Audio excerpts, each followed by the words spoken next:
Wir haben ja sehr viele Fragen und darum sind wir eigentlich auch hierher gekommen, weil wir Antworten auf Fragen suchen. Aber wer beantwortet uns die Fragen? Das ist ja eine ganz wichtige Frage.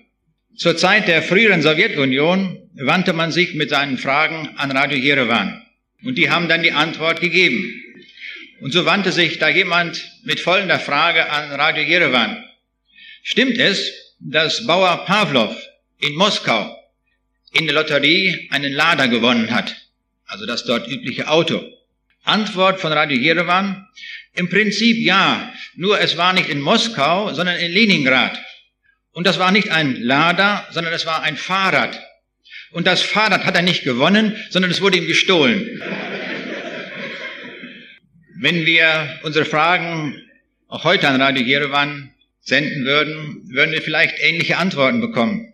Aber das wird uns nicht weiterhelfen. Wir suchen Antworten auf unsere Fragen, die verbindlich sind, mit denen wir leben können, ja mehr noch, mit denen wir auch sterben können. Solche Antworten brauchen wir.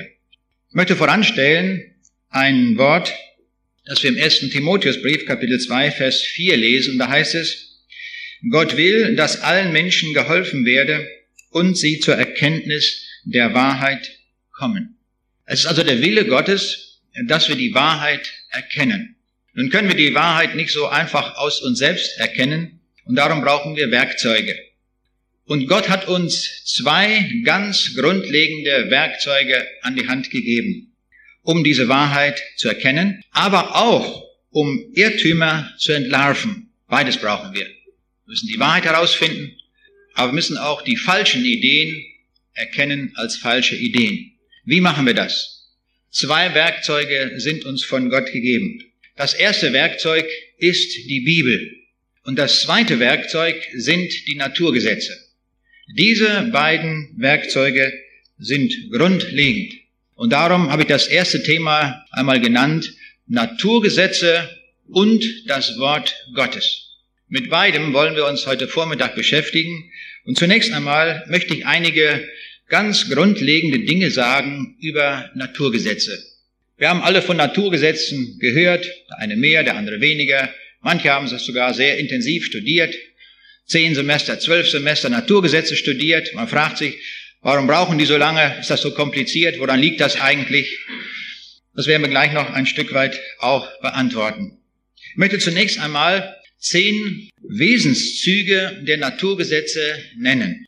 Erstens, alle Naturgesetze sind Erfahrungssätze. Man kann also nicht ein Naturgesetz mathematisch beweisen, so wie wir das mit einer Formel aus der Mathematik tun, und am Ende kommt als Beweis raus das, was man eigentlich wissen möchte. So geht es bei den Naturgesetzen nicht, sondern sie sind durchweg durch Experiment, durch Erfahrung gefunden und müssen sich dann bewähren, ob sie wirklich stimmen, ob sie wahr sind.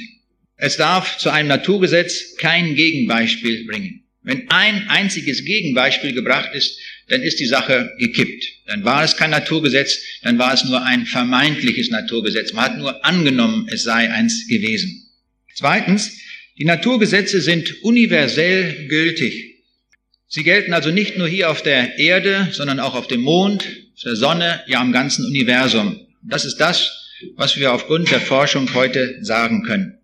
Nur deswegen, weil wir die Naturgesetze kennen und angenommen haben, dass sie auch auf dem Mond Gültigkeit haben, war überhaupt der Flug zum Mond gültig. Drittens, die Naturgesetze gelten in gleicher Weise in der belebten wie auch in der unbelebten Natur. Das hat man nicht immer geglaubt. Es hat Zeiten gegeben, wo man meinte, die Naturgesetze gelten nur für die unbelebte Materie. Und das ist falsch. Die Naturgesetze gelten überall. In jedem Lebewesen, in jeder Zelle, überall werden die Naturgesetze eingehalten. Ohne Ausnahme. Egal, um welchen Prozess es sich handelt. Viertens, die Naturgesetze sind darum auch auf kein Fachgebiet begrenzt. Überall können wir mit Hilfe der Naturgesetze arbeiten. In der Physik, in der Chemie, in der Biologie, in der Geologie, in der Informatik. Überall, wo wir es mit der Wirklichkeit zu tun haben, können wir also mit Hilfe der Naturgesetze Dinge berechnen oder voraussagen. 6. Punkt, die Naturgesetze sind einfach. Ja, warum studieren die Leute so lange daran? wenn die so einfach sind. Die Ursache liegt daran, die Anwendung ist so kompliziert. Ein Naturgesetz ist in den meisten Fällen, ja, ich kann sagen fast ausnahmslos, immer einfach. Sehr, sehr einfach, sogar zu einfach. Wenn man sagt, in einem System ist die Energiebilanz zeigt immer aus, dass sie konstant ist. Immer bleibt die Energiemenge erhalten. Das ist doch nun einfach. Gar nicht kompliziert, nicht hoch 3 oder Wurzel aus, sondern einfach ist konstant. Ist doch einfach. Nur wenn man das jetzt anwendet auf ein ganzes Kraftwerk mit Turbinen, mit Kohle, mit allem, was da eingesetzt wird, dann wird die Sache kompliziert. Und dann muss man sich im Detail auskennen. 7. Die Naturgesetze scheinen angreifbar zu sein. Ja, es verlockt geradezu heraus, so ein Satz, einen Widerspruch zu erzeugen zu einem solchen Satz und ein Gegenbeispiel zu erfinden. So sind sie alle. Aber das ist gleichzeitig auch ihre Stärke. Die Naturgesetze legen sich fest in ihren Aussagen. Wenn da gesagt wird, beim Energiesatz, dass die Summe der Energie konstant bleibt, ist es eine Herausforderung. Und ich habe viele Vorträge gehört, wo Physiker immer wieder versucht haben, herauszufinden, ob es nicht doch ein Beispiel gibt, wo das mal nicht stimmt. Aber sie konnten keins bringen. Es ist und bleibt dabei, die Summe der beteiligten Energien in einem Prozess bleibt konstant. Sie sind angreifbar, so formuliert, das macht ihren Wert aus. Wir kennen alle das lustige Sprichwort, wenn der Hahn kräht auf dem Mist, ändert sich das Wetter oder es bleibt, wie es ist. Das ist natürlich kein Naturgesetz. Warum nicht? Weil es nicht angreifbar formuliert ist. Das stimmt immer. Ich kann überhaupt kein Gegenbeispiel dazu bringen. Immer egal, wie das Wetter ist, passt dieser Satz. Und genau das tun die Naturgesetze nicht, sondern die legen sich fest. So ist das und auf keinen Fall anders. Das ist das Markenzeichen eines Naturgesetzes. Ich würde mich freuen, wenn in unserem Land alle Predigten von dieser Art wären. So ist das, nicht anders. Wir werden das noch an Beispielen auch sehen. 8. Satz, die Naturgesetze können auf unterschiedliche Art und Weise ausgedrückt werden. Ist auch eine sehr schöne Sache, dass das so geht. Bleiben wir nochmal bei dem Energiesatz, den wir alle ja kennen. Energie kann weder aus nichts erzeugt werden, noch kann sie vernichtet werden. Das ist eine Formulierung des Energiesatzes. Oder ich kann sagen, E gleich konstant. Ist genau dieselbe Formulierung für den Energiesatz. Oder ich kann diese Gleichung auch ableiten nach der Zeit und bilde dE nach dt. Und alle, die noch die Differentialgleichung aus der Schule in Erinnerung haben, die wissen, dass dann 0 rauskommt. Also dE nach dt gleich 0. Das ist eine sehr wichtige Beziehung für die Anwendung. Man hat manchmal sehr komplizierte Gleichungen und da kommen Winkelbeziehungen vor und alle möglichen geometrischen Dinge. Und man sucht jetzt eine Differentialgleichung, die das System beschreibt. Dann differenziert man diese ganze Gleichung einfach nach der Zeit und setzt sie 0. Dann ist man fertig. Und was da rauskommt, ist dann eine Gleichung, in den meisten Fällen eine Differentialgleichung. Und da muss man sehen, wie man die gelöst kriegt. Und dann hat man das Problem dann irgendwie durchschaut und kann das verstehen, wie der zeitliche Ablauf ist. 9. Satz, die Gültigkeit eines Naturgesetzes kann an beliebig vielen und unterschiedlichen Beispielen erneut bestätigt werden. Immer wieder gilt dann das Naturgesetz. Nehmen wir mal ein ganz einfaches Beispiel noch. Das hatte ich von Archimedes herausgefunden. Ein schwimmender Körper verdrängt genau die Wassermenge, wie dieser Körper selber wiegt. Ein sehr, sehr einfaches Naturgesetz. Nicht 1,78% mehr wird verdrängt oder sowas, sondern ganz genau so viel, wie der schwimmende Körper wiegt, genau so viel Flüssigkeit wird verdrängt. Das gilt nicht nur für Wasser, das gilt auch für Öl und Benzin. Ganz egal, worauf da irgendwas schwimmt, immer gilt diese Beziehung. Das ist etwas ganz Erstaunliches. Wir wollen an diesem Beispiel vielleicht einmal lernen, zu staunen, was ein Naturgesetz leistet. Als ich vor einiger Zeit im Hamburger Hafen war, da sah ich so ein großes Schiff dort. Das pendelte so ein bisschen im Wasser. Und dann erinnerte ich mich an Archimedes, dass der das schon rausgefunden hat. Also auch für dieses Schiff im Hamburger Hafen gilt, dass also die gesamte verdrängte Wassermenge genau so viel wiegt wie das ganze komplette Schiff. Mit Mast und allem, was da dran dazugehört. Das ist erstaunlich. Stellen wir uns einmal vor, da läuft jetzt über so einen Tampen eine Ratte rüber zum Schiff. Was macht das Schiff? Es taucht ein bisschen mehr ein. Nämlich genau um Rattengewicht. Ja, natürlich. Das muss ja eingehalten werden. Taucht genau so viel tiefer ein. Wenn man mir das jetzt sagen würde, Sie haben doch so viele Computer, rechnen Sie doch mal aus. Wie geht das? Wie viel Millimeter muss das Schiff tiefer eintauchen. Das könnte ich gar nicht. Da ist irgendwo die Farbe abgeblättert. Die Form des Schiffes liegt sowieso mathematisch gar nicht fest. Das ist alles krumm und schief, genau genommen. Ich kann das überhaupt nicht berechnen. Wie soll das gehen? Aber das Schiff weiß das offenbar. Oder noch genauer gesagt, die Moleküle wissen genau, welches Molekül beiseite gehen muss, damit genau dieses Gesetz eingehalten wird. Ist das nicht gewaltig? Ist das nicht grandios, dass sowas passiert? Da muss doch einer ständig mit seinen Computern dabei sein, das ausrechnen und sagen, jetzt Schiff, nicht wahr, geh ein bisschen zu den Molekülen, geht zur Seite, da ist eine Ratte an Bord gekommen. Und das gilt nicht nur für den Hamburger Hafen, das gilt auch für Sydney, für New York, überall. Das gilt sogar für ein Spielzeugentchen in der Badewanne. Auch da muss das eingehalten werden. Ja, auch sogar für eine echte Ente. Stellen wir uns mal vor, eine echte Ente, die auf dem See schwimmt, die taucht genau so tief in den See ein, wie sie selber wiegt. Und das bei so einem ganz komplizierten Gefieder. Manchmal geht das Gefieder so ein bisschen beiseite und ist gerade eingefettet. Und was da alles kompliziert ist. Wir stellen uns mal so eine Ente vor. Das ist ja kein Kinderspiel, so eine Ente. Nicht? Und da muss das ganz genau gelten, muss ganz genau stimmen. Und das wird eingehalten. Und das tun die Naturgesetze. Sie halten das ganz genau ein. Einer muss also doch da sein, der das Ganze ausrechnet und auch ausführt. Und das ist erstaunlich, das finden wir im Neuen Testament beschrieben, dass tatsächlich sich einer damit beschäftigt. Und das ist der Herr Jesus. Von ihm heißt es, durch sein mächtiges Wort geschieht das alles. Er ist der Erhalter dieser Welt. Wir können es auch so formulieren. Er sorgt dafür, dass die Naturgesetze in jedem Augenblick, an jedem Ort der Welt, in jedem Teil des Universums eingehalten werden. Das ist mit dem Satz gesagt. Jetzt kommen wir zum 10. Satz, und das ist vielleicht der wichtigste Satz überhaupt zu den Naturgesetzen. Und das ist es, was die Naturgesetze so kostbar macht. Die Naturgesetze kennen keine Ausnahme. Sie gelten immer. Immer und ständig, an jedem Ort, zu jeder Zeit. Und in allen den Naturgesetzen, die wir kennen, stimmt das. Wir sehen also, die sind sehr, sehr, sehr wichtig. Wir sollten vielleicht einmal ganz neu, ganz bewusst staunen darüber, dass wir diese Naturgesetze haben mit diesen wunderbaren Eigenschaften, wie sie uns da gegeben sind. Ich will noch etwas sagen zu der Bedeutung der Naturgesetze. Naturgesetze geben uns ein tieferes Verständnis für die Abläufe der Natur. Wer die Naturgesetze kennt und sie anwenden kann, hat einen tieferen Durchblick in all die Abläufe, die wir dort in der Natur, in dieser Welt vorfinden. Die Naturgesetze erlauben uns, Voraussagen zu treffen, wo wir sagen können, dann und dann wird das sein. Das ist etwas ganz Großartiges, dass wir diese Möglichkeit haben. Die Naturgesetze bilden die Grundlage der Technik. Ohne die Technik gäbe es keine Ingenieure.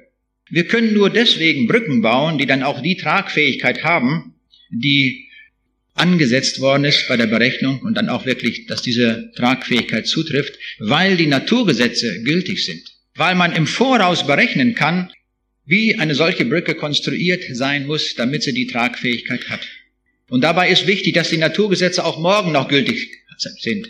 Denn wenn wir heute eine Brücke berechnen würden und sie danach bauen und in 10 Tagen gibt es andere Naturgesetze, dann stellen wir uns mal die Pleite vor, was dann los ist.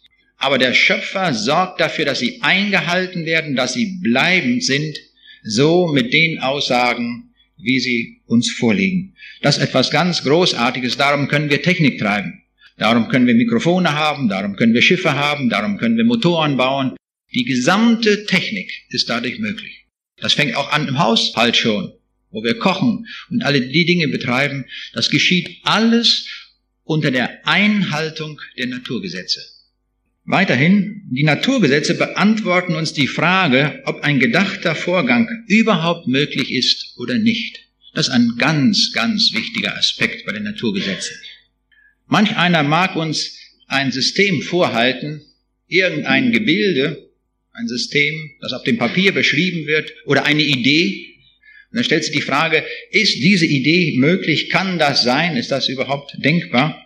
Und die Naturgesetze geben uns die Möglichkeit, ein Urteil zu fällen, ohne dass man, wer weiß, wie tief in das ganze System einsteigt, um es zu durchschauen, sondern das Naturgesetz sagt einfach, no, es geht nicht. Da sind wir fertig damit. Wir müssen uns weiter gar nicht mehr darum kümmern, sondern ein Nein von den Naturgesetzen her ist ein absolutes Nein, eine absolute Absage an irgendein Gedankensystem. Wir werden das noch auch kennenlernen. Die Naturgesetze sind anwendbar auf bisher unbekannte Fälle. Das ist auch ein wichtiger Aspekt. Wir wissen gar nicht, wie irgendeine Sache ausgeht. Wir wenden die Naturgesetze an und sagen, das ist nicht möglich, dass so etwas ablaufen kann. In unserer Welt haben wir 3 grundlegend unterschiedliche Wirklichkeiten. Man kann das so aufteilen in Materie, Information und Leben. Das ist ganz, ganz unterschiedlich. Zunächst mal haben wir die Materie mit all den Sätzen über die Materie. Das sind die Naturgesetze aus dem Bereich der Physik, die uns hinreichend bekannt sind, die wir schon in der Schule lernen. Dann kommt ein ganz neues Phänomen hinzu, die Information, die ja in unserer Zeit zu einer ganz besonderen Bedeutung gelangt ist. Ich las neulich in einem Artikel, da wurde gesagt, dass die Informationstechnologie vom ganzen Aufwand her, vom Forschungsaufwand, aber auch vom Umsatz her, gerade dabei ist, die Autoindustrie zu überholen. Also die Informationstechnologie steht an allererster Stelle. Und das ist noch mit wachsender Tendenz. Information ist aber etwas ganz grundlegend anderes als Materie. Das bleibt bestehen, auch deswegen, auch dann noch, wenn in vielen Büchern geschrieben ist, dass die Information der Materie zugeschlagen wird. Insbesondere in Büchern der Evolution wird das immer wieder versucht. Aber das ist ganz grundlegend falsch. Und noch etwas ganz anderes ist Leben. Leben ist noch einmal von anderer Qualität, von einem anderen Wesen als Materie und Information. Materie plus Information ist noch lange nicht Leben. Stellen wir uns vor, einen Roboter, der irgendeine Arbeit ausführt in einem Industriebetrieb. Es gibt auch einen Roboter, der Orgel spielen kann. Alles Mögliche macht man heute mit Robotern. Und die Roboter enthalten Materie plus Information. Aber kein Roboter repräsentiert Leben. Leben ist also noch etwas völlig anderes. Nach heutigem Stand der Dinge ist niemand in der Lage auf der Welt, kein Biologe, kein Chemiker, kein Wissenschaftler, genau zu definieren und zu sagen, was Leben ist. Wir kennen die Auswirkungen des Lebens und können das an einer langen Liste beschreiben, was alles zum Leben gehört. Aber genau definieren, was Leben wirklich ist, können wir auf wissenschaftliche Weise nicht. Das sind die 3 Wesenszüge dieser Welt und wir brauchen natürlich auch zu allen 3 Ebenen Naturgesetze. Wenn wir Naturgesetze kennen über diese 3 Ebenen, dann haben wir sehr viel Durchblick in diesen Bereichen der Wirklichkeit. Wir haben 2 Informationsquellen, wie gesagt, die Bibel und die Naturgesetze. Ich werde heute noch herausstellen, dass beide in irgendeiner Weise, wir werden noch herausfinden, in welcher Weise ähnlich sind. Zunächst mal gilt festzustellen, dass die Quelle in beiden Fällen gleich ist. Die Naturgesetze und auch die Bibel sind von dem Schöpfer gemacht. Sie stammen von Gott, sie stammen von Jesus Christus. Die Naturgesetze reden über die Werke des Schöpfers. Sie sind integraler Bestandteil der Schöpfung, so können wir sagen. Die Bibel ist auch eine Informationsquelle und sie redet über viele andere Dinge, die wir aus der Natur nicht entnehmen können. Die Bibel redet über Gott, über Jesus und über den Heiligen Geist. Die Bibel redet über die Ewigkeit, sie redet über das Heil. Aber sie redet auch über die Werke des Schöpfers und das tut sie sehr oft. Wenn wir diese beiden Informationsquellen vergleichen, möchte ich gleich dazu sagen, die Bibel steht höher als die Naturgesetze. Dennoch gibt es Ähnlichkeiten, da die Quelle gleich ist. Und diese Dinge wollen wir ein Stück weit heute herausarbeiten. Im Rahmen der Wissenschaft haben wir vereinfacht gesprochen 3 Ebenen der wissenschaftlichen Erkenntnis. Naturgesetze, Modelle, Spekulationen. Es gibt vieles andere dazwischen, noch Theorien und ich will das einfach hier nur verkürzen auf diese 3 grundlegenden Erkenntnismöglichkeiten in der Wissenschaft. Das Höchste, was wir überhaupt kennen an wissenschaftlicher Erkenntnis, das sind die Naturgesetze. Sie sind dadurch ausgezeichnet, dass sie von Gott stammen, nur die Formulierung stammt von Menschen. Und das hat der Schöpfer uns überlassen. Wir merken auch die gute Zusammenarbeit. Wir können keine Naturgesetze machen, wir können sie auch nicht ändern. Sie sind vom Schöpfer gegeben. Aber er sagt, ich habe euch einen Kopf gegeben, ihr könnt denken und ihr könnt forschen, versucht herauszufinden, wie die Naturgesetze lauten und dann wendet sie an. Und das drückt die Bibel ganz kurz aus, machet euch die Erde untertan. In diesem Satz ist das ausgedrückt. Dann haben wir als andere Möglichkeit der wissenschaftlichen Erkenntnis die Modelle. Und wie wir wissen, gibt es verschiedene Modelle zu irgendeinem Vorgang in der Wirklichkeit. Die Modelle sind eine sehr wichtige Struktur im Rahmen der wissenschaftlichen Arbeit. Die Modelle haben die Eigenart, dass sie bestimmte Aspekte der Wirklichkeit beschreiben und andere Aspekte weglassen, weil es sonst viel zu kompliziert ist. Aber mit diesen vereinfachenden Beschreibungen gelingt es oft, Dinge besser zu durchschauen. Und so kann es sein, dass wir zu ein und derselben Sache, denken Sie zum Beispiel an das Atommodell, zu einer derselben Sache dass es dazu verschiedene Modelle gibt, die parallel existieren und, wie ich hier dazu geschrieben habe, sie koexistieren gleichzeitig und sie konkurrieren auch miteinander. Es kann durchaus sein, dass Modell 2 im Widerspruch steht zu Modell 1. Da muss man herausfinden, woran liegt das? Welches ist das bessere Modell, das geeignetere Modell? Und als allertiefste Stufe der wissenschaftlichen Erkenntnis möchte ich die Spekulation nennen. Die Spekulation hat in den meisten Fällen noch gar keine Fakten zur Verfügung, sondern es wird einfach mal so ein Gedankensprung gemacht nach vorne und gesagt, es könnte vielleicht so sein. Man spekuliert einfach. Spekulationen sind nicht immer schlecht. Sie führen manchmal auf eine richtige Fährte. Man muss das nur prüfen, ob es stimmt, und dann kann man entweder sehen, ob die Spekulation sich erwiesen hat, dass sie einen bestimmten Tatbestand beschreibt, oder man muss sie auch schnell verwerfen. Man muss sehr vorsichtig sein bei Spekulationen, die können auch ins Kraut schießen. Und leider ist heutzutage so, dass vieles, was nur Spekulation ist, als wissenschaftliche Erkenntnis verkauft wird. Und da müssen wir sehr, sehr vorsichtig sein und sagen, stopp, das ist überhaupt nicht durch irgendwelche Dinge gesichert, weder durch Messwerte noch sonst irgendwelche Dinge. Das sind rein spekulative Gedanken. Ich habe hier eine ganz dicke Trennlinie gezogen zwischen den Naturgesetzen und dann Modellen und Spekulation oder Theorie und alles, was wir dazufügen wollen. Und zwar, um einen ganz wesentlichen Unterschied herauszustellen. Die Naturgesetze sind die einzigen Dinge daran, die wirklich vom Schöpfer stammen. Modelle, Spekulationen, Theorien, die stammen vom Menschen. Sie sind also ausschließlich vom Menschen und sie wurden auch von Menschen formuliert. Wenn die Naturgesetze vom Schöpfer stammen und vom Menschen formuliert sind. Ich habe vorhin gesagt, dass Naturgesetze keine Ausnahme kennen. Das möchte ich einmal nochmal hier darstellen, und zwar mit Hilfe der Rahmenfunktion, so möchte ich es einmal nennen.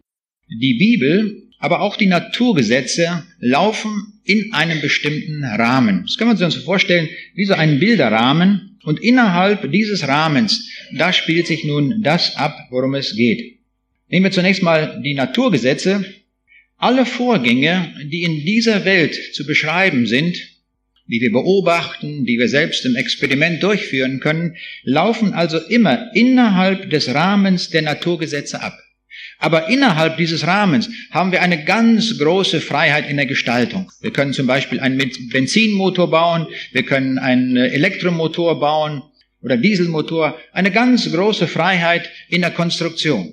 Aber alles muss sich abspielen innerhalb des Rahmens der Naturgesetze. Weil dieser Satz dann auch gültig ist, dass es hier innerhalb der Naturgesetze da auch keine Ausnahme gibt. Nun habe ich doch ein paar Ausnahmen gezeichnet. Und die sind auch wichtig, dass wir sie einfach hier zur Kenntnis nehmen. Vorgänge außerhalb des Rahmens der Naturgesetze sind nicht erlaubt, sind also nicht möglich, wenn wir sie tun, wenn Ingenieure, Physiker damit handhaben. Und doch gibt es Ausnahmen, und davon berichtet auch die Bibel. Die Bibel spricht ganz deutlich von Ausnahmen zu den Naturgesetzen, aber das kann in der ganzen Vollendung nur der Schöpfer selbst. Also wenn zum Beispiel der Jesus auf dem Wasser spazieren geht, auf dem See Genezareth, dann ist ganz klar, dann muss er das Gravitationsgesetz für sich ausschalten. oder teilweise ausschalten oder wie auch immer. Er ist Herr über die Naturgesetze, er hat sie gemacht und darum ist er den Naturgesetzen nicht untergeordnet. Er nicht. Er kann sie, wie er will, nach Belieben außer Kraft setzen. Darum kann er Tote auferwecken, er kann aus Wasser Wein machen und das in Sekundenschnelle. Er kann alle Dinge tun, weil er nicht gebunden ist an die Naturgesetze. Das ist also die eine Ausnahme. Und die zweite Ausnahme, das sind die Wirkungen durch dämonische Mächte, die aber viel, viel eingegrenzter sind als das, was der Schöpfer kann. Nur in ganz kleinem Maße können die dämonischen Kräfte auch solche Dinge vollbringen, die außerhalb der Naturgesetze sind. Wir müssen das wissen, dass die dämonischen Mächte das können, aber nur in sehr eingeschränktem Maße. Wenn wir zum Beispiel denken an Besprechungen von Warzen und solche Dinge. Tatsächlich finden Heilungen statt, aber man hat sich dann dämonischen Mächten ausgeliefert und hat Bindungen damit an den Teufel. Aber sonst in unserer Welt, da geht alles mit rechten Dingen zu. Es geht innerhalb des Rahmens der Naturgesetze. Wenn wir uns die Bibel anschauen, dann ist das genauso. Wir haben einen Rahmen und die Handlungen innerhalb dieses Rahmens sind erlaubt für uns, dass wir sie tun. In den Geboten ist dieser Rahmen festgelegt und in der Bergpredigt. Da sagt uns Gott, was sein Wille ist, wie wir hier innerhalb des Rahmens handeln können und auch sollen. Da haben wir Freiheit in der Gestaltung, im Rahmen dieser Gebote. Außerhalb des Rahmens der Bibel sind auch Handlungen möglich, aber sie sind von Gott verboten. Also wie Mord, Ehebruch, Diebstahl, das liegt außerhalb des Rahmens des Willens Gottes. Noch ein Satz zu den Naturgesetzen. Ich möchte einmal unterscheiden zwischen wirklichen Naturgesetzen und vermeintlichen Naturgesetzen. Ein wirkliches Naturgesetz, wenn es sich bestätigt hat, dann ist das nicht kippbar durch gar nichts. Jetzt sind wir wieder im Bereich in dieser Welt, wo wir Menschen handeln und taktieren. Dann ist das immer gültig und wir können uns wirklich fest darauf verlassen. Beim Herausfinden eines Naturgesetzes kann es durchaus sein, dass wir glauben, das sei ein Naturgesetz. Wir sind noch bisher nicht auf einen Widerspruch gestoßen, haben noch kein Gegenexperiment gefunden. Aber es kann sein, dass diese Formulierung geändert werden muss. Und zwar einmal vielleicht, weil der Vorgang nicht richtig erkannt worden ist oder vielleicht nicht präzise genug formuliert ist. Es kann durchaus sein, dass wir ein Naturgesetz formulieren und dann stellen wir fest, aufgrund der Beobachtung, wir müssen es noch feiner formulieren. Das kann durchaus sein. Das heißt, der Grundansatz war schon richtig, aber es muss noch besser formuliert sein. Oder richtig erkannt und richtig formuliert. Ich möchte vielleicht ein paar Beispiele zeigen aus meinem Bereich, aus der Informatik, obwohl ich nur sehr kurz darauf eingehen will. Ich habe so ein Konzept gemacht für Information, wobei man zeigen kann, dass ein solches System gilt von 5 Ebenen der Information: Statistik, Syntax, Semantik, Pragmatik und Apobetik. Und wenn wir ein unbekanntes System untersuchen und diese 5 Ebenen auch alle vorfinden, die auch in meinen Büchern hinreichend beschrieben worden sind, darum will ich hier nicht näher darauf eingehen, dann kann man Sätze formulieren, die auch wie Naturgesetze sind, ja die sogar Naturgesetze sind. Ich habe oft darüber Vorträge gehalten an Universitäten vor Fachleuten und habe die Leute immer wieder herausgefordert, nennen Sie mir ein Gegenbeispiel. Und wenn Sie ein Gegenbeispiel nennen, dann sind diese Sätze gekippt. Bisher noch nie vorgekommen. Und darum sage ich natürlich ganz frech und kühn, das sind Naturgesetze. Ein Naturgesetz kippt in dem Augenblick, wenn einer ein Gegenbeispiel bringt. So ist die Handlungsweise, die Wirkungsweise. Und zwar, ich nenne einmal ganz kurz diese Sätze. Es gibt keine Information ohne Code. Wir brauchen also einen Code, das heißt, aus einem Zeichenvorrat, der vorliegt, nehme ich gewisse Zeichen heraus und konstruiere mir damit Information. Das ist damit gemeint. Es gibt keinen Code ohne freie, willentliche Vereinbarung. Es muss also festgelegt werden, welche Zeichen in diesem Satz vorkommen sollen. Es gibt keine Information ohne Sender. Ein Sender ist immer nötig, eine geistige Quelle also. Es gibt keine Information, ohne dass am Anfang ein geistiger Urheber steht. Und es gibt keine Information ohne Willen. Das fängt schon an bei einer Postkarte. Eine Postkarte, die geschrieben ist aus dem Urlaub, wird der Empfänger nur dann erhalten, wenn ich dort am Urlaubsort den Willen hatte, etwas zu schreiben. Wie groß das Kotelett ist oder ob die Sonne scheint und wie kalt oder warm das Wasser ist. Dazu muss ich den Willen einsetzen. Das gilt für jede beliebige Information. Es gibt keine Information ohne die 5 hierarchischen Ebenen: Statistik, Syntax, Semantik, Pragmatik und Apobetik. Und in den statistischen Prozessen kann keine Information entstehen. An diesen Beispielen, man kann das schon riechen, dass von daher eine Evolution gar nicht möglich ist. Denn in den lebenden Systemen finden wir sehr viel Information, ja, wir finden die höchste Informationsdichte überhaupt, die wir kennen, in einem Stecknadelkopf von DNS-Material, was wir in jeder Zelle haben, könnte man einen Stapel von Taschenbüchern speichern, der noch 500 Mal höher wäre als die Entfernung von der Erde bis zum Mond. Da haben wir einen Eindruck von der unvorstellbar hohen Informationsdichte, die wir dort vorfinden im DNS-Molekül. Ein äußerst geniales Prinzip. Tausende von Informatikern arbeiten zurzeit an Programmen, an Verbesserung der Chips und so weiter. Wir sind noch meilenweit oder, um es wissenschaftlich auszudrücken, Zehnerpotenzen weit entfernt von dieser Informationsdichte. Und so kann die Schlussfolgerung nur sein, wie sie aus den Sätzen zu formulieren ist, dass Information, auch diese Information, dort in den lebenden Systemen einen Urheber braucht. Das ist eine ganz wichtige Erkenntnis. Ich will mal ein kleines Erlebnis weitererzählen, was ich neulich hatte, als ich an einer Universität einen Vortrag darüber hielt. Und da meldete sich eine sehr pfiffige Studentin. Und sie sagte, ja, wissen Sie, das kann ich verstehen, dass die Information, die da in den Zellen ist, einen Urheber braucht. Naja, und Sie sagen, das ist Gott. Ja, sagt sie, das kann ich auch noch verstehen. Aber wer hat Gott informiert? Woher hat Gott die Information? Na, ich sage, Sie haben sehr scharf mitgedacht. Ganz hervorragend. Genau das ist es, sage ich. Wenn Gott diese Informationen in die Zellen reingeschrieben hat, dann muss er auch jemanden haben, der ihn informiert. Wer nämlich? Na, der Übergott, der über ihn ist. Ich sage, aber jetzt kommt die nächste Frage. Wer hat denn den Übergott informiert? Na ja, der Übergott. Und wer hat den informiert? Ja, der Übergott. Wie viele Götter brauchen wir? Unendlich viele Götter. Das ist das System, was Sie proklamieren. Ich sage, genau richtig, das ist es. Genau scharf mitgedacht. Ich sage, sehen Sie, jetzt kommt die Bibel und die Bibel sagt, da ist nur ein Gott. Was ist die Denkkonsequenz daraus? Nun, dieser Gott muss selbst unendlich intelligent sein. Das ist die Konsequenz, das ist die Denkkonsequenz. Unendlich intelligent. Und das finde ich auch eigentlich viel schöner formuliert, als wenn wir sagen allwissend. Das sagen wir so ganz locker hin, der Schöpfer ist allwissend. Und bedenken überhaupt nicht, was damit gemeint ist. Unendlich intelligent heißt, er weiß alles. Da ist nicht die kleinste Kleinigkeit der Wirklichkeit oder sonst etwas, was er nicht weiß. Alles. Er weiß von jedem einzelnen Molekül unseres Körpers. Er weiß von jedem Molekül in der Sonne, ja im Andromeda-Nebel, im ganzen Universum, von jedem Molekül kennt er den genauen, präzisen Zustand. Wir wissen, dass eine Schneeflocke, die in irgendeinem Winter fällt, egal wo, keine der anderen gleicht. Jede ist von anderer Struktur. Es gibt keine Wiederholung. Er kennt jede einzelne Schneeflocke von der Struktur, von der Form, von der Anzahl der Moleküle, von allem. Er kennt genau, wie es die Bibel auch sagt, die Anzahl der Haare auf unserem Kopf. Fragte mich neulich jemand, hat dann Gott nichts anderes zu tun, als die Haare zu zählen?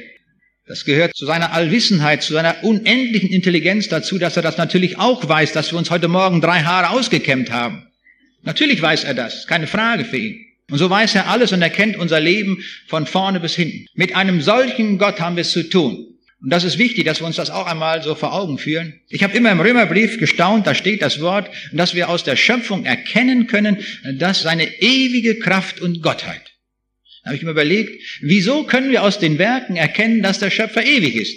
Und diese Studentin, die hat mich drauf gebracht letztlich. Denn warum? Wenn Gott unendlich intelligent ist und alles weiß, dann muss er wissen, was gestern war, was vorgestern war, über alle Zustände der Welt, über alle Menschen, über alle Ameisen, über alle Amöben, über alles. Und was vor 1000 Jahren war, muss er alles wissen. Es darf keine Frage geben, die er nicht beantworten kann. Und darum muss er auch genau wissen, was morgen ist und übermorgen. Ganz präzise, im Detail. Ja, er muss es weiter wissen, in 1000 Jahren, ja, in alle Ewigkeit. Das kann er aber nur sagen und wissen, wenn er selber ewig ist. Können wir uns so einfach erschließen. Wir sehen also, ein Stück weit mitzudenken ist sehr gut. Und darum freue ich mich immer riesig, wenn ich so an Universitäten bin oder auch so bei Tagungen wie hier, wenn Fragen kommen. Wirklich knackige Fragen, die bringen einen wirklich weiter. Auch in Richtungen, wo wir vielleicht vorher noch nie hingedacht haben. Das hilft uns allen, wenn wir uns mit Fragen durchlöchern. Und das ist auch von der Bibel angesagt, dass wir Fragen stellen. Ich kann mir vorstellen, die Jünger haben den dann Jesus ständig auch Fragen gestellt. Und dann hat er auf einmal gesagt, so, ihr lieben Leute, es gibt eine Zeit in der Ewigkeit, da werdet ihr mich nichts mehr fragen. Dann werdet ihr das auch alles wissen. Aber jetzt haben wir viele Fragen. Und wenn wir die Bibel 1000-mal gelesen hätten, hätten wir immer noch Fragen. Und wenn wir alle Naturgesetze kennen würden, hätten wir immer noch Fragen. Und das ist gut, dass wir solche Fragen haben und sie uns auch nennen. Ich möchte noch ein paar verschiedene Naturgesetze nennen. Man kann sie so etwas katalogisieren. Es gibt Erhaltungssätze, die uns anzeigen, dass irgendein Phänomen in dieser Welt erhalten bleibt. Der Energiesatz ist ein solcher Satz, wo wir sagen können, die Energie bleibt immer in diesem System konstant. Sie bleibt erhalten. Das gilt auch für den Impuls, für den Drall und für einige physikalische Phänomene, dass sie erhalten bleiben. Dann gibt es zweitens Äquivalenzsätze. Die Äquivalenzsätze, das haben wir auf dem Plakat gesehen, da stand drauf E = mc², also dieses Gesetz, das Einstein erkannt hatte, die Äquivalenz von Masse und Energie, das wäre einzuordnen unter diesen Äquivalenzsätzen. Dann gibt es Prozessgesetze. Ein Prozessgesetz beschreibt den zeitlichen Ablauf eines Systems. Sind uns bestimmte Werte des Systems zu einem ganz bestimmten Augenblick bekannt, dann können wir entweder zurückrechnen, wie es in der Vergangenheit war, oder ausrechnen, wie es in Zukunft sein wird, bei solchen Abläufen im Prozess. Ich erinnere mich noch, wir hatten eine Reise in Israel und da tauchte plötzlich die Frage auf, gibt es wohl im See Genezareth noch Moleküle, noch Wasser aus der Zeit Jesu? Denn im Norden gibt es einen Zufluss und im Süden gibt es einen Abfluss. Also es fließt ständig Wasser in den See Genezareth rein und es fließt Wasser wieder ab. Das war eine interessante Frage. Ich habe noch nie darüber nachgedacht, aber das interessierte mich, das war herausfordernd. Ich wollte wissen, ob der See Genezareth noch Wasser aus der Zeit Jesu hat. Was würden wir wohl meinen? Mal Hand hoch, wer meint, dass da noch Wasser drin ist? Und wenn es nur 1 Gramm ist, mal Hand hoch. Ja, doch recht viele. Von den anderen nehme ich an, dass sie das Gegenteil meinen oder sich enthalten. Nun, da kann man sehr schnell eine Differentialgleichung hinschreiben. Das ist eine Differentialgleichung erster Ordnung. Man überlegt sich, wie die Zeitkonstante ist, schätzt ab, wie groß der Zufluss ist und wie groß das Volumen des Sees ist. So ein paar einfache Daten. Man kann das so auf so einem kleinen Papierschnibbel mal ganz schnell im Bus ausrechnen und findet aufgrund der Naturgesetze die Antwort. Und ich habe mir die Frage gestellt, wie viele Moleküle sind wohl noch vorhanden aus der Zeit Jesu? Ja, wie viele Moleküle? Und die Rechnung hat ergeben 3,3 mal 10 hoch minus 2657. So viele Moleküle sind noch drin, rein rechnerisch. Und das ist natürlich ganz, ganz, ganz erheblich weniger als ein Molekül.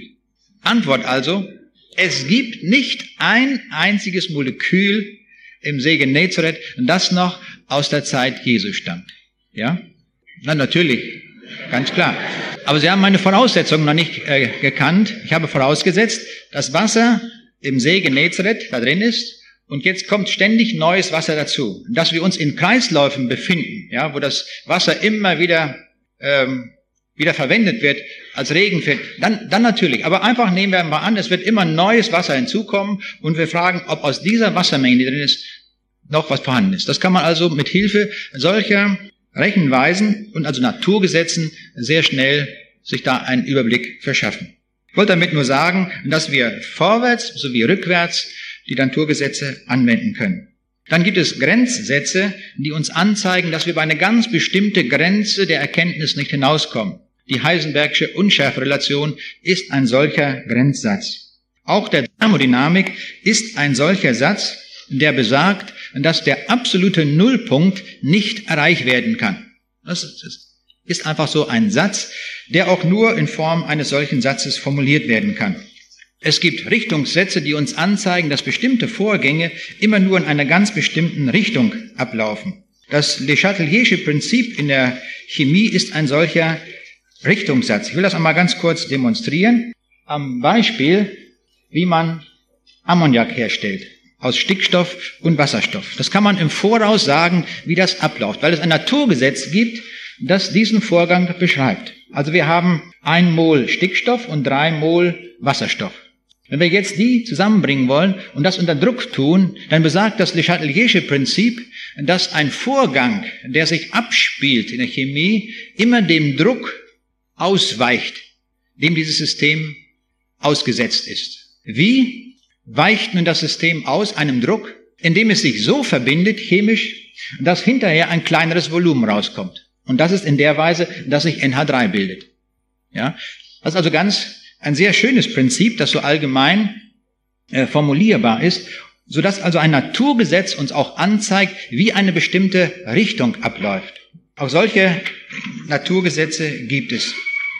Oder denken Sie an die Drehrichtung eines Strudels in der Badewanne. Auf der nördlichen Halbkugel dreht sich ein Strudel in einem Gefäß, wo Wasser ausfließt, entgegen dem Uhrzeigersinn. Und auf der südlichen Halbkugel ist das gerade andersherum. Gibt es ja diese schöne Geschichte, dass da jemand verbannt war und von der südlichen Halbkugel dann hochgefahren wurde zur nördlichen Halbkugel. Man hat ihm gesagt, dass er frei wäre, wenn er sagen kann, wann sie gerade über den Äquator fahren. Und er kannte dieses Naturgesetz und hat immer in seinem Wassergefäß immer Wasser auslaufen lassen und immer beobachtet, wie der Strudel dreht. Nun funktioniert das nicht ganz so genau, das geht nur in dieser Geschichte so. Aber, weil in der Nähe des Äquators das auch schon nicht mehr richtig dreht, da reicht die Kraft nicht aus, der Corioliskraft, dass das sich drehen kann. Aber vom Grundsatz her richtig. Man fährt mit dem Schiff, macht immer den Versuch und auf einmal stellt man fest, wenn man nördlich vom Äquator ist, da dreht der Strudel andersrum. Ich wollte das nur mal so zum deutlich machen, wie also solche Naturgesetze funktionieren. Viele Naturgesetze lassen sich mathematisch formulieren, aber nicht alle. Diese Drehgesetze, diese Richtungssätze, die sind nicht mathematisch formulierbar, sondern sie lassen sich nur mit Hilfe eines verbalen Satzes formulieren. Sie sind genauso wertvoll, genauso wichtig, das müssen wir einfach wissen. Ich komme deswegen so darauf, weil ich einmal gefragt worden bin, die Sätze über die Information, die ich geschrieben habe, die ließen sich ja nicht mathematisch ausdrücken. Und da habe ich darüber nachgedacht und festgestellt, es gibt sehr viele Naturgesetze, die sich überhaupt nicht mathematisch formulieren lassen. Und doch sind sie in ihrer Aussage für uns sehr, sehr wichtig in der Anwendung, dass wir sie haben. Das Induktionsgesetz in der Elektrotechnik, ich will da nicht näher darauf eingehen, ist auch so ein Gesetz, die rechte Handregel, die sich auch so mit einem einzigen Satz beschreiben lässt. Wo also die Drehrichtung eines Leiters in einem Magnetfeld und die Linien die Kraftlinien in einem Magnetfeld und die Richtung des Stromes sich wie die rechte Handregel verhält, wenn man Daumen, Zeigefinger, Mittelfinger jeweils um 90 Grad spreizt. Dann kann man bei entsprechender Haltung genau sagen, in welche Richtung der Strom fließt. Also solche Gesetze gibt es auch, die einfach nur so formuliert werden. Wir haben jetzt eine ganze Reihe von Naturgesetzen kennengelernt. Und ich setze mal einfach jetzt voraus, dass wir jetzt topfit sind, was Naturgesetze anbetrifft. Und jetzt machen wir einen Sprung. Wir haben ja gesagt, das Thema soll heißen Naturgesetze und die Bibel. Und das ist etwas sehr Bemerkenswertes, was mir daran aufgefallen ist. Ich habe nämlich festgestellt, Naturgesetze und das Wort Gottes, sie haben eine große Ähnlichkeit. Und diese Ähnlichkeit muss eigentlich auch so sein. Sie muss deswegen so sein, weil ja der Urheber derselbe ist. Das war meine Idee. Und da habe ich einfach mal gesucht und ich fand eine ganze Reihe von Beispielen. Und das hilft uns etwas, die Bibel vielleicht in einem ganz neuen Licht und auch ganz anders zu sehen. Wenn wir zunächst einmal ganz grundlegende Gedanken über die Naturgesetze so zusammengestellt haben. Und das möchte ich jetzt hier anhand von 14 Punkten, wenn meine Zeit dazu reicht, sonst breche ich irgendwo ab, einmal demonstrieren. Also wenn ich das Wort Gottes ansehe, können wir sagen, Jesus Christus ist also die Quelle, ist die Ursache für das Wort Gottes. In Johannes 5, Vers 39 sagt der Jesus, ihr suchet in der Schrift und sie ist es, die von mir zeugt. Und damit meint er auch das Alte Testament. Auch das Alte Testament spricht immer wieder, an Tausenden von Stellen kann man sagen, über Jesus Christus. Er ist also die Quelle der Schrift, die Ursache. Das gilt auch für die Naturgesetze. Die Naturgesetze sind Manifestationen des Erhaltungshandelns des Schöpfers. Der Schöpfer ist der Gesetzgeber der Naturgesetze. Das ist sehr wichtig zu wissen. Die hat kein Mensch gemacht, auch keine Evolution. Ich freue mich immer, dass in den Artikeln, die man heutzutage so liest, auch von sehr eingefleischten Evolutionisten, dass sie doch sagen, die Naturgesetze können sich nicht entwickelt haben. Sie müssen fest sein. Und wir wissen heute, dass die Naturgesetze sehr, sehr fein abgestimmt sind aufeinander. Zum Beispiel Proton und Neutron haben eine Masse, die nur um 1/7% abweicht. So genau sind die. Und wir wissen heute aus physikalischer Sicht, wenn das nur umgedreht wäre, das Verhältnis, dann gäbe es keinen Wasserstoff, dann gäbe es darum keine Sterne, dann gäbe es keine Sonne, dann gäbe es kein Leben, nichts wäre möglich. So fein ist das getuned, wie das auf Neudeutsch heißt. So fein abgestimmt, so präzise, damit das Leben möglich ist. Und hier hilft keine Mutation und Selektion oder sonst etwas weiter. Hier sehen wir an Tausenden von Stellen das präzise Handeln des Schöpfers, an der die Naturgesetze und die Konstanten so gesetzt hat, dass sie das erfüllen. Ich komme zum nächsten Punkt, die Informationsquelle. Was ist die Informationsquelle bei dem Wort Gottes? Das Wort Gottes steht sprachlich kodiert in der Bibel geschrieben. Ich bin so froh, dass es aufgeschrieben ist, dass wir Sätze haben, die formuliert sind, die fest dastehen, die für jeden nachlesbar sind. Bei den Naturgesetzen ist es ganz anders. Die Werke der Schöpfung, die können wir aus den Werken der Schöpfung erkennen und sind zunächst verborgen. Nirgendwo auf der Straße oder auf der Elbe hier irgendwo stehen nun die Naturgesetze geschrieben, sondern wir müssen sie durch Erkenntnis, durch Experiment, durch Beobachtung und so weiter herausfinden. Und wir werden sie dann entweder mathematisch formulieren oder in Form von Sätzen verbal ausdrücken. Ein weiterer Vergleichspunkt, Nummer 3, habe ich hier geschrieben, Hammer als Vergleichsbild. Wort Gottes und auch die Naturgesetze, sie haben beide die Wirkung eines Hammers. Warum? In Jeremia 23, Vers 29 lesen wir, ist mein Wort nicht wie ein Hammer, der Felsen zerschmeißt? Das Wort Gottes bringt also falsche Ideen zum Einsturz, falsche Menschenbilder, falsche Vorstellungen über die Herkunft der Welt und des Lebens, falsche Philosophien, falsche Heilslehren, falsche ethische Maßstäbe. Und ich meine, das ist sehr wichtig für uns in unserer Zeit, wenn wir uns hier zurechtfinden wollen, dass wir das Wort Gottes wirklich als einen solchen Hammer auch benutzen. Das Wort Gottes ist ein Hammer, daran werden alle möglichen Dinge zerschellen. Mit diesem Hammer kann man falsche Ideen zertrümmern, dass nichts mehr übrig bleibt. So müssen wir es anwenden und nicht umgekehrt, dass wir die falschen Ideen einsetzen, um dann die Bibel zu zerstören. Und das geschieht weitgehend in den Religionsunterrichten. Das ist so jammerschade. Es müsste umgekehrt sein. Das müssten die Kinder in der Schule lernen, wie man mit dem Wort Gottes umgeht und damit falsche Ideen kaputt macht.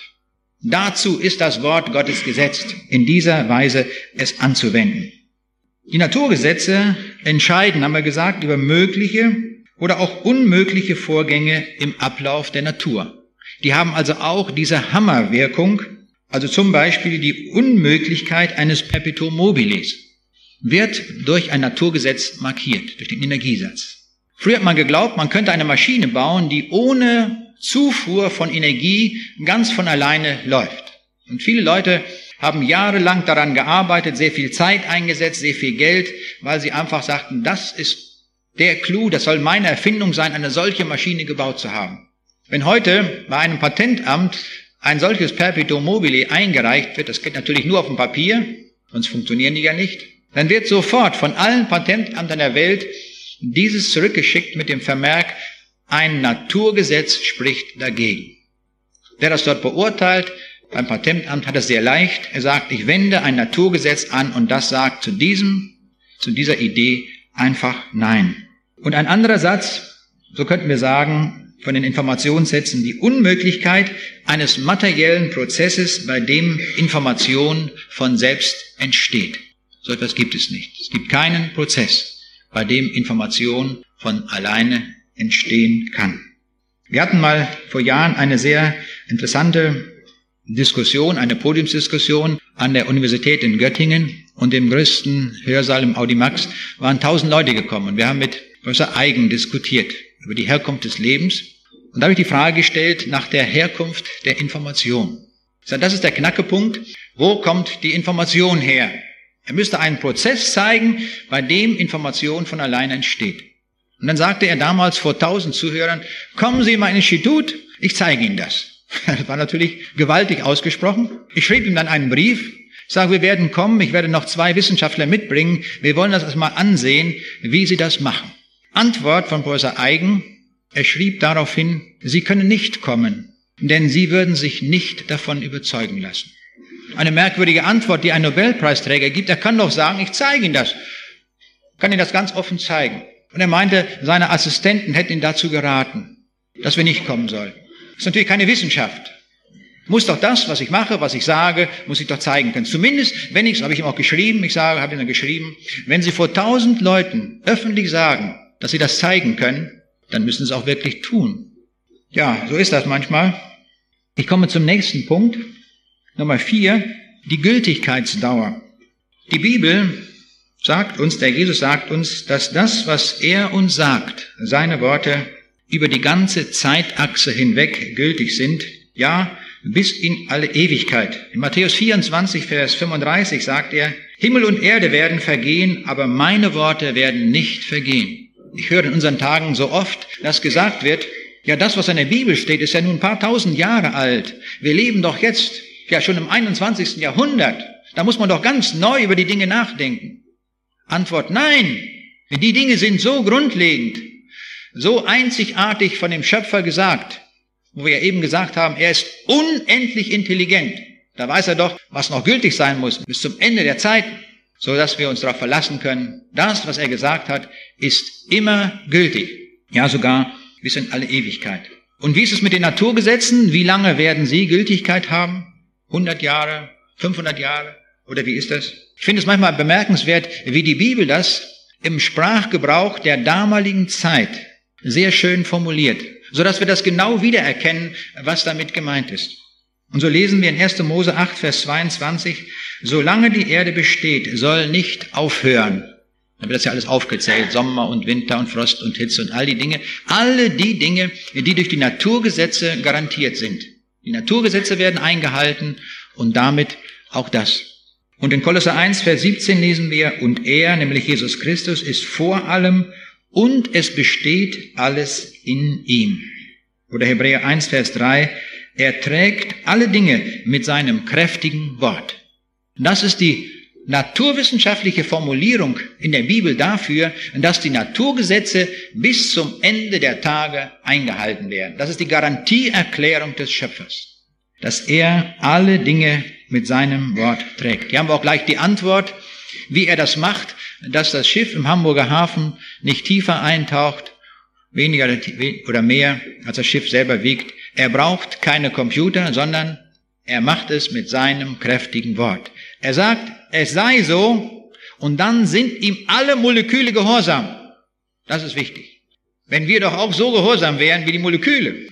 Aber uns hat er den freien Willen gegeben. Wir können auch anders. Die Moleküle müssen. Sie müssen genau das tun, was der Schöpfer sagt. Ich komme zum 5. Vergleichspunkt. Das ist die Frage der Vollständigkeit. In der Bibel sind alle wichtigen Dinge formuliert, die wir wissen müssen. Und darum kann die Bibel auch sagen, es kommt nichts mehr hinzu. Auch wenn das verschiedene Gruppierungen und Leute immer wieder sagen, dass sie ganz neue Offenbarungen haben, ganz neue Ideen, die noch hinzugefügt werden müssen zur Bibel. Stimmt überhaupt nicht. Lassen wir uns nicht verführen von solchen Leuten. Die Bibel enthält alles, was wir brauchen. Wir müssen nur suchen, wo es steht. Wir müssen die Bibel sehr gut kennen. In Jesaja 34, Vers 16 lesen wir, suchet nun in dem Buch des Herrn und leset. Es wird nicht an einem fehlen. Man vermisst auch nicht dies noch das. Alles finden wir dort vor. Wie ist das bei den Naturgesetzen? Alle Naturgesetze sind vollständig installiert. Es kommen keine neuen mehr hinzu. Es ist nur eine Frage der Forschung und des Erkennens, alle diese Naturgesetze herauszufinden. Man kann hier sofort die Frage stellen, kennen wir denn alle Naturgesetze? Ich würde sagen, sicherlich noch nicht, aber sie sind alle wirksam.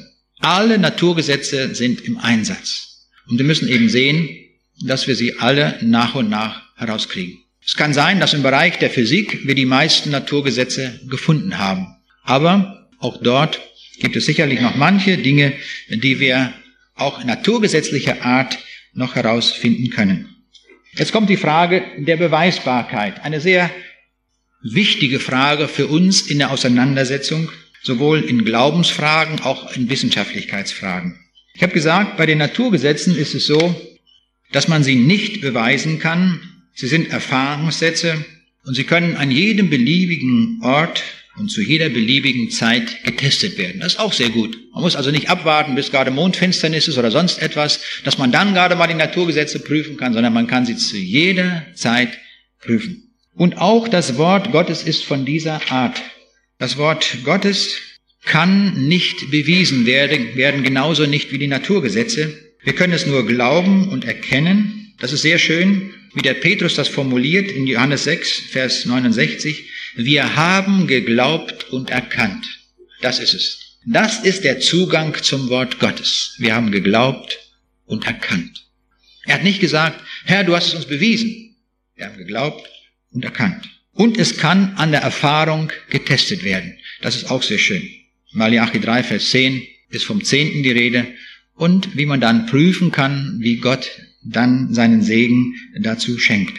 Oder in Apostelgeschichte 17, Vers 11, da lesen wir, die Leute von Berea nahmen das Wort ganz willig auf und forschten täglich in der Schrift, ob es sich so verhielte.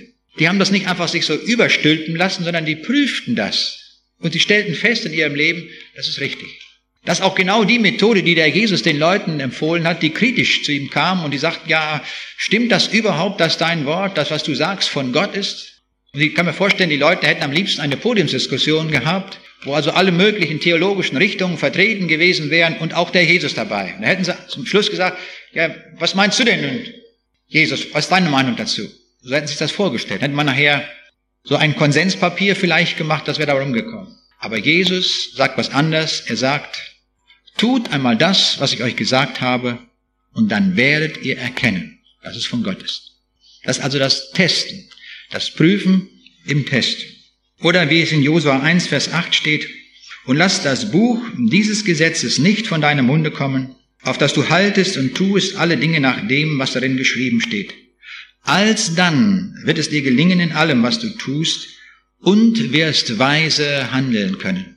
Das ist die Konsequenz. Wenn wir das Wort Gottes lesen, uns danach richten, das umsetzen in unserem Leben, dann werden wir weise handeln können. Ich kann mir vorstellen, wenn wir hier in Dresden zum Marktplatz gehen und würden die Leute fragen, nicht wahr, möchten sie gerne weise handeln in ihrem Leben, sehr klug, gescheit, die würden alle Ja sagen.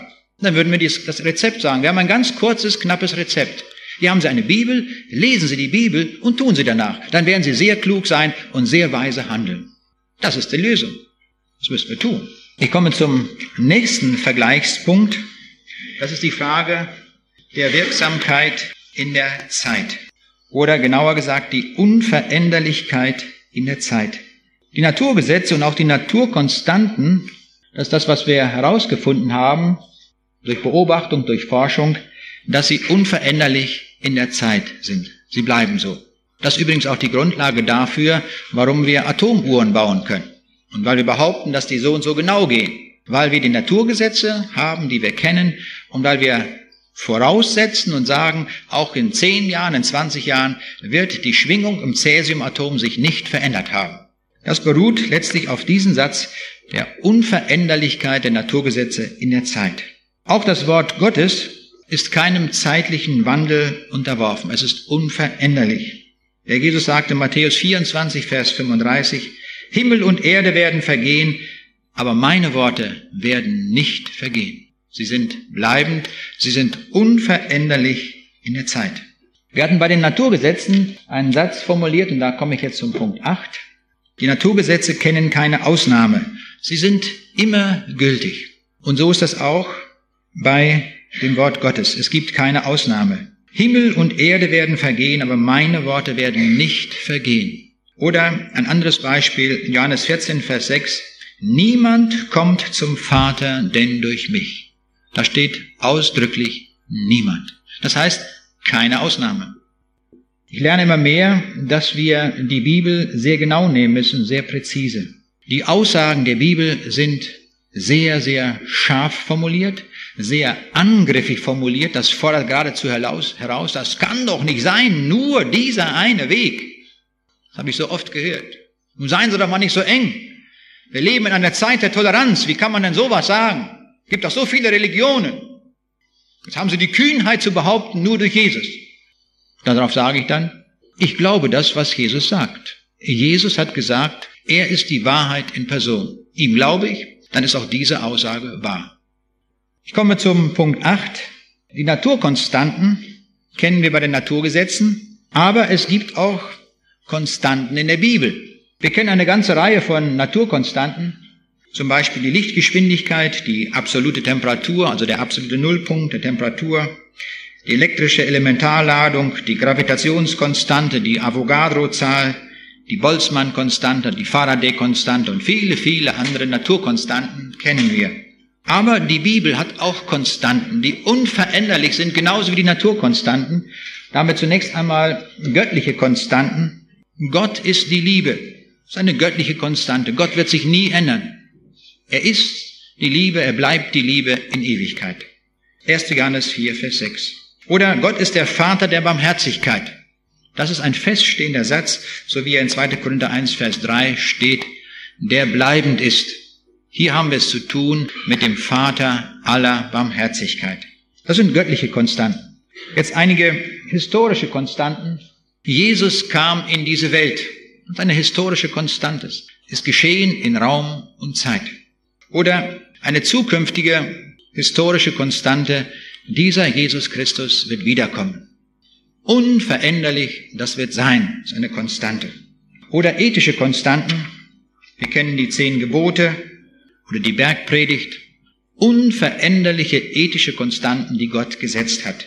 Oder in Matthäus 7, Vers 12 sagt der Jesus, alles nun, was ihr wollt, dass euch die Leute tun sollen, das tut ihnen auch.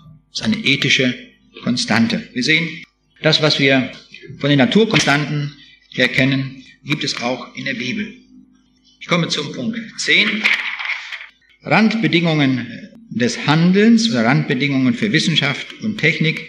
Das kann ich kurz machen, weil ich darüber schon gesprochen habe, über den Rahmen, der uns gegeben ist für das Einhalten der Naturgesetze. Wir können eine Brücke bauen als Balkenbrücke, als Hängebrücke, als Stahlbetonbrücke. Wir haben die Freiheit, aber immer innerhalb des Rahmens der Naturgesetze. Oder auch in der Bibel, die Bibel sagt, kaufet die Zeit aus. Und da dürfen wir ganz frei sein, wie wir das gestalten. Innerhalb des Rahmens der Bibel. Wir haben gesagt, Punkt 11, die Naturgesetze können auf unterschiedliche Art und Weise ausgedrückt werden. Also beim Energiesatz E gleich konstant oder dE nach dt gleich 0. Das tut die Bibel auch und ich bin sehr froh darüber, dass die Bibel sehr unterschiedlich dieselbe Wahrheit ausdrückt, damit das wirklich jeder verstehen kann. Nehmen wir als Beispiel einmal die Sündlosigkeit Jesu. Petrus war so ein Mann der Tat, der so fragte, wo steht das nächste Klavier? Ich packe es an, ich mache das. Wie wird Jesus die Sündlosigkeit des Herrn Jesus ausdrücken? Wie macht der Petrus das? Er sagt, welcher keine Sünde tat, weil er vom Tun herkommt. Hat das so ausgedrückt. Johannes war ein Mann, der in die Tiefe ging mit seinen Gedanken. Er hat uns beschrieben, die Liebe Gottes. Das würde so niemals ein Petrus beschreiben können, so ein Mann der Tat. Das ist etwas, was der Johannes in besonderer Weise herausstellt. Und darum sagt der Johannes, Sünde ist nicht in ihm. In seinem tiefsten Wesen ist keine Sünde zu finden. 1. Johannes 3, Vers 5. Und Paulus, ein Mann der Wissenschaft, der von der Erkenntnis herkam, der sagte, Jesus ist der, der keine Sünde kannte.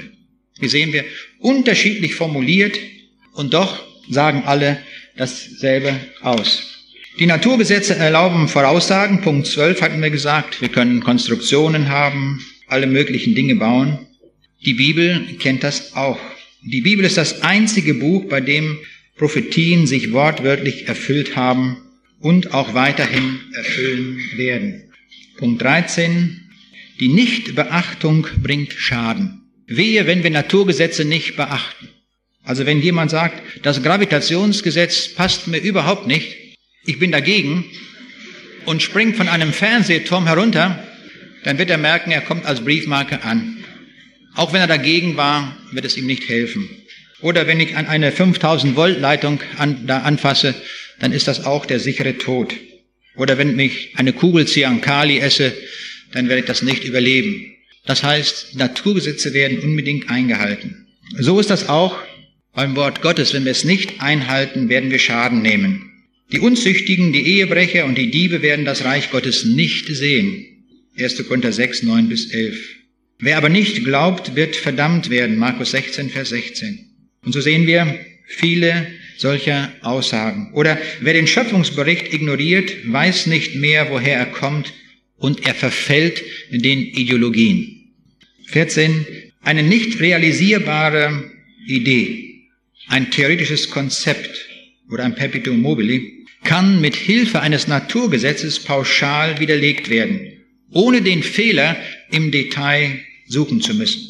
Es genügt, die Naturgesetze anzuwenden, um den durchdachten Vorgang pauschal als unmöglich abzutun. Das gilt für den Energiesatz, das gilt für viele andere Dinge. Und ich meine, das gilt auch für die Sätze der Information, die uns anzeigen, dass Information nicht von alleine entstehen kann und darum eine Evolution ausschließen. Bei dem Wort Gottes ist es ähnlich. Eine unbiblische Lehre kann mit Hilfe der Bibel pauschal widerlegt werden, ohne den Fehler im Detail zu suchen. Es genügt, zentrale biblische Aussagen anzuwenden, um die falsche Idee abzutun. Also zum Beispiel, viele Philosophien gehen davon aus, dass der Mensch gut ist. Aber die Bibel sagt, da ist keiner, der Gutes tue. Auch nicht einer. Psalm 14, Vers 1 zum Beispiel. Oder der Mensch stammt aus dem Tierreich. Das ist auch so ein Satz. Wird widerlegt durch die Aussage 1. Mose 1, 27. Und Gott schuf den Menschen ihm zum Bilde Gottes schuf er ihn. Oder viele behaupten in unseren Tagen, dass auch Rettung durch andere Religionen möglich ist. Und die Bibel sagt, in keinem anderen ist das Heil, ist auch kein anderer Name unter dem Himmel den Menschen gegeben, darin wir sollen selig werden. Apostelgeschichte 4, Vers 12. Man kann diese Liste, die ich hier so einmal so zusammengestellt habe, diese 14 Kriterien, beliebig fortsetzen mit anderen Kriterien. Und man wird immer wieder feststellen, dass solche naturgesetzlichen Dinge, die wir von der Wissenschaft her kennen, auch an vielen Stellen in der Bibel in ähnlicher Weise oder so vorzufinden sind. Und das gibt uns einen neuen Einblick, ein neues Verständnis auch zum Worte Gottes. Wir wollen unserem Herrn und Schöpfer dafür danken, dass er uns sein Wort gegeben hat und auch, dass er uns seine Naturgesetze gegeben hat. Und darum möchte ich abschließend mit uns beten. Lieber Vater in dem Himmel, wir sagen dir Dank im Namen Jesu für diese Konferenz, für dieses Beisammensein, für dieses gemeinsame Mitdenken an deinem Wort. Hab Dank, dass du uns dein Wort gegeben hast, das unverbrüchlich ist, das wahr ist. Wir danken dir auch für deine Naturgesetze, die du gesetzt hast, damit wir in dieser Welt leben können, Technik betreiben können und unter dem Segen stehen, den du in deine Schöpfung auch mit hineingelegt hast. Herr, danke, dass du deine schützende und segnende Hand über uns hältst und stärke uns alle an deinem Wort, Herr, das die Wahrheit ist. Amen.